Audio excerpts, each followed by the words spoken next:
Welcome student, I am Ganesan. So இந்த testing ஹைபோதீசிஸ்ல இருந்து தான் பார்க்கலாம். ஸோ இது வந்து பார்த்தோன்னே தெரிஞ்சு போச்சு, இது கை ஸ்கோர் டெஸ்ட் தான். அவங்களே வந்து டேபிள் வேல்யூ கொடுத்துட்டாங்க. இதுலேயே பார்த்தீங்கன்னா என்ன சொல்லியிருக்காங்க பார்ப்போம். And automobile company gives you the following information about age groups and the liking for the particular model of car. ஒரு பர்டிகுலர் மாடல் கார் இன்ட்ரடியூஸ் பண்ணிட்டு எந்த ஏஜ் குரூப் பீப்புள்ஸ்லாம் அந்த காரை வந்து லைக் பண்ணுறாங்கன்றத ஒரு டேட்டா ரிசீவ் பண்ணியிருக்காங்க.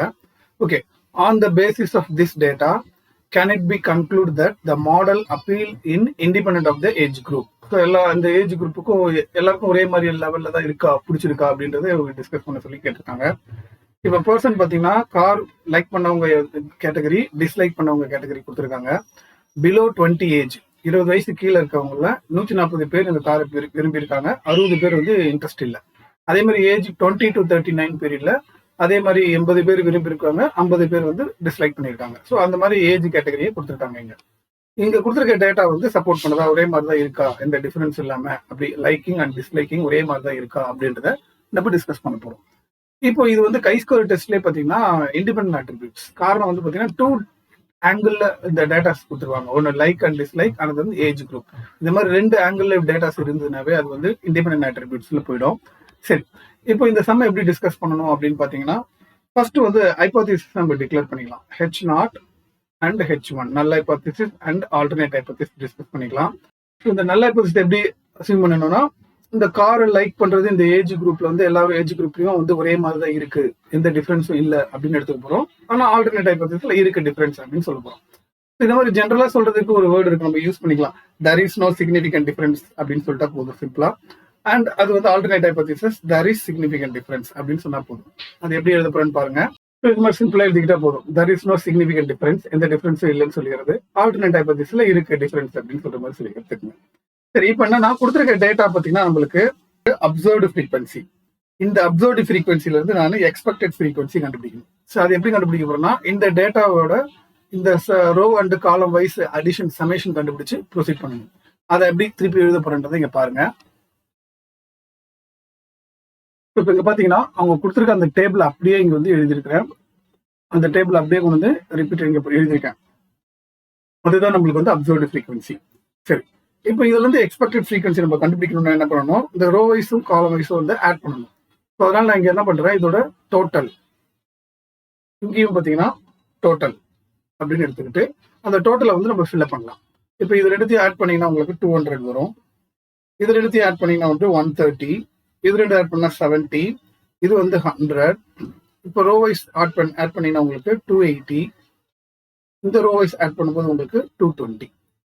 நீங்க இங்க ஆட் பண்ணது எப்படி பாத்தீங்கன்னா ஓவரால் டோட்டலுக்கு ஈக்குவலா தான் இருக்கும். இது ரெண்டுத்தையும் ஆட் பண்ணாலும் என்ன வருதோ அதே தான் எல்லாத்தையும் ஆட் பண்ணாலும் வரும். ஸோ அப்படி ஆட் பண்ணும்போது உங்களுக்கு என்ன வேல்யூ வருதுன்னா 500 அப்படின்னு வரும். சரி, இப்போ நம்ம உள்ள இருக்கிற இந்த டேட்டா தான் நம்மளுக்கு அப்சர்வ்டு ஃப்ரீக்வன்சி. இந்த அவுட்டர் வேல்யூ வச்சு தான் நான் எக்ஸ்பெக்டட் ஃப்ரீக்வன்சி கால்குலேட் பண்ண போறேன். ஸோ எக்ஸ்பெக்டட் ஃப்ரீக்வன்சி கால்குலேட் பண்றதுக்கு நான் இப்போ அந்த டேபிள் ஃபார்ம் பண்றேன், கவனிங்க. இப்போ பாத்தீங்கன்னா இந்த எக்ஸ்பெக்டட் ஃப்ரீக்வன்சிக்கு இன்னொரு டேபிள் ஃபார்ம் பண்ணியிருக்கேன் இங்க இருக்கிற மாதிரியே.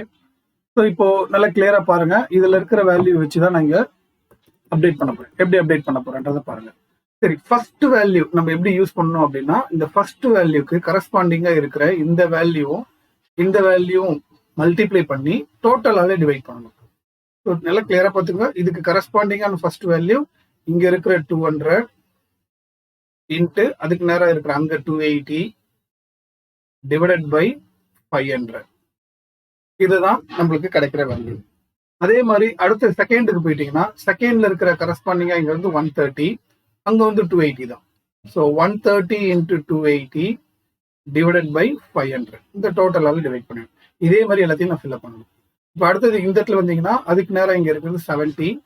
ஸோ 70 இன்ட்டு அதுக்கு நேரம் அங்க வந்து 280 டிவைடட் பை 500. அதே மாதிரி லாஸ்ட் இந்த பாத்தீங்கன்னா 20 கரஸ்பாண்டிங் இங்க வந்து 100. So 100 into 280 divided by 500. Okay, அதே மாதிரி அடுத்தது வந்துட்டீங்கன்னா அடுத்த ரோக்கு அதே மாதிரி இங்க எடுத்துங்க. இங்க கரஸ்பாண்டிங் டேர்ம்ஸுக்கு இந்த 200 இங்க 220 மல்டிப்ளை பண்ணணும். இப்போ பாத்தீங்கன்னா 200 இன்ட்டு 220 டிவைடட் பை அதே டோட்டல் 500. அதே மாதிரி இந்த எடுத்துக்கிட்டீங்கன்னா இந்த வேல்யூக்கு கரஸ்பாண்டிங் இங்க வந்து 130 இன்ட்டு அதுக்கு நேரம் அங்க இருக்குது 220 பை 500. அதே மாதிரி இங்க எடுத்துக்கிட்டீங்கன்னா இங்க வந்து கரெக்டா 70 இருக்கு. 70 இன்ட்டு அதுக்கு நேரம் அங்க வந்து 220 டிவைடட் பை 500. அதே மாதிரி லாஸ்ட் வந்து பாத்தீங்கன்னா இதுக்கு நேரம் இருக்குது 100 இன்ட்டு 220 டிவைடட் பை 500. ஸோ இதெல்லாம் நீங்க அப்படியே கால்குலேட்டர் யூஸ் பண்ணி சால்வ் பண்ணீங்கன்னா உங்களுக்கு கிடைக்கிறது தான் நம்ம எக்ஸ்பெக்டட் ஃப்ரீக்வன்சி. ஸோ இதை அப்படியே மல்டிப்ளை பண்ணி டிவைட் பண்ணிங்கன்னா உங்களுக்கு 112 அப்படின்னு வரும். ஸோ இதுல வந்து அதே மாதிரி மல்டிப்ளை பண்ணி போட்டீங்கன்னா 72.8 அப்படின்னு வந்துடும். ஸோ இது எல்லாத்தையும் சிம்பிளிஃபை பண்ணீங்கன்னா உங்களுக்கு 39.2. இது வந்து 56. இது வந்து பாத்தீங்கன்னா 88. இது வந்து உங்களுக்கு 57.2. இது வந்து உங்களுக்கு 30.8. இது வந்து 44. ஸோ இந்த கிரீன்ல எழுதுனது எல்லாமே பாத்தீங்கன்னா எக்ஸ்பெக்டட் ஃப்ரீக்வன்சி. அவங்க கொடுத்துருந்த உள்ள இருக்கிற வேல்யூ வந்து அப்சர்வ்டு ஃப்ரீக்வன்சி. ஸோ இந்த ரெண்டு ஃப்ரீக்வன்சி வச்சு நம்ம ஒரிஜினலா குட்னஸ் ஆஃப் ஃபிட்ல என்ன டேபிள் போட்டோமோ அதே மாதிரி டேபிள் ஃபார்ம் பண்ணி நம்ம ப்ரொசீட் பண்ண வேண்டியது தான். ஸோ இந்த மாதிரி டேபிள் ஃபார்ம் பண்ணிட்டேன். ஃபர்ஸ்ட் காலத்துல அப்சர்வ்டு ஃப்ரீக்வன்சி அவங்க என்ன கொடுத்துருந்தாங்களோ அதை எழுதி வச்சு, செகண்ட் காலத்துல எக்ஸ்பெக்டட் ஃப்ரீக்வன்சி நம்ம இந்த ஃபார்ம் பண்ண இந்த டேபிள்ல இருக்கிற வேல்யூ எடுத்து இங்க எழுதிட்டேன். அடுத்தது as usual O minus E, O minus the whole square, O minus the whole square by E. அதை நம்ம 1 by 1 கால்குலேட் பண்ண வேண்டியதுதான். ஸோ O minus E னா 140 minus 112 சப்ராக்ட் பண்ணீங்கன்னா உங்களுக்கு 28 வரும். அதே மாதிரி 80 minus 72.8 போட்டீங்கன்னா உங்களுக்கு 7.2 அப்படின்னு வரும். இதே மாதிரி இந்த காலம் ஃபுல்லா ஃபில் பண்ணிக்கலாம். அடுத்தது இங்க கண்டுபிடிச்ச 28 ஸ்கொயர் பண்ணி எழுதுனீங்கன்னா 784. 7.2 ஸ்கொயர் பண்ணி எழுதுனீங்கன்னா 51.84. அதே மாதிரி இந்த காலம் எல்லாத்தையும் ஃபில் பண்ணிக்கோங்க. அடுத்தது O minus the whole square by E. 784 எதால டிவைட் பண்ணணும்? 112 டிவைட் பண்ணணும். அப்படி டிவைட் பண்ணீங்கன்னா உங்களுக்கு 7 வரும்.